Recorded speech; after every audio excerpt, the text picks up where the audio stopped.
So why Jesus? Because basically growing up in Miami, Florida, I was skateboarding at a young age, and this bus used to come by my neighborhood and pick me up every Friday night. And they used to take me to this church that had a skate park. And I remember stepping off the bus for the first time. And the cool thing about it, they had DJ outside playing Run DMC, LL Cool J, Fat Boys. And so a few years later, past after that, I got into DJing. And at a young age, I was doing parties and clubs, and that turned into the lifestyle of drugs and women and the whole nine. And I got a girl pregnant. And when my son was born, I realized that I needed to do something different with my life. So I literally picked up and went from Miami, Florida, and moved to Atlanta, Georgia.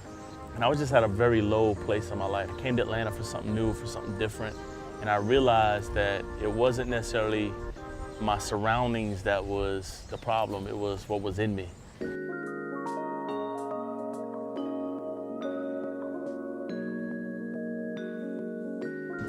From that moment forward, it was in the year 2000. I can't tell you the day, can't tell you the hour. All I knew is I heard the voice of the Lord told me he'd been chasing me this whole time. And I finally surrendered everything. And when I met Jesus, I got radically saved. So he delivered me from drugs, he delivered me from my old lifestyle, he delivered me from everything. And it was in that season that I was literally serving at my home church, serving at that same church I gave my life to the Lord in, and just helping them with outreaches, helping them, go to the projects and build. I think the first time I went to the projects was we were building this playground in the projects. We were doing this cookout, and I realized that when I was a baby Christian, that God wanted to use me more so outside of the walls of the church.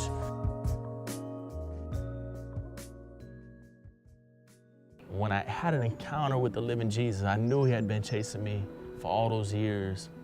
And the first thing after I met him, I wanted to go back and tell all of my friends. I wanted to go back into the culture and set the people free, set the captives free, because I had experienced real freedom in my life. And I wanted everybody to experience what I had experienced. And so over the last 10 years, people come every month. Some people come every 2 or 3 months. And one of the issues we have is, I just literally met a guy over here on the stairs, and I got to pray with him and encourage him, and I could tell he was dealing with some stuff.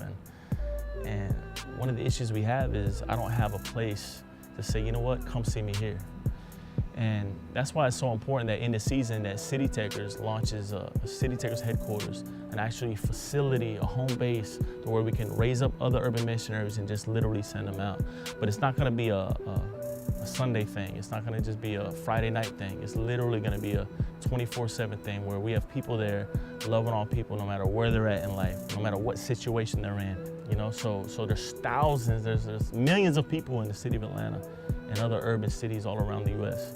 that people won't have an encounter with Jesus if someone like us ain't there for them.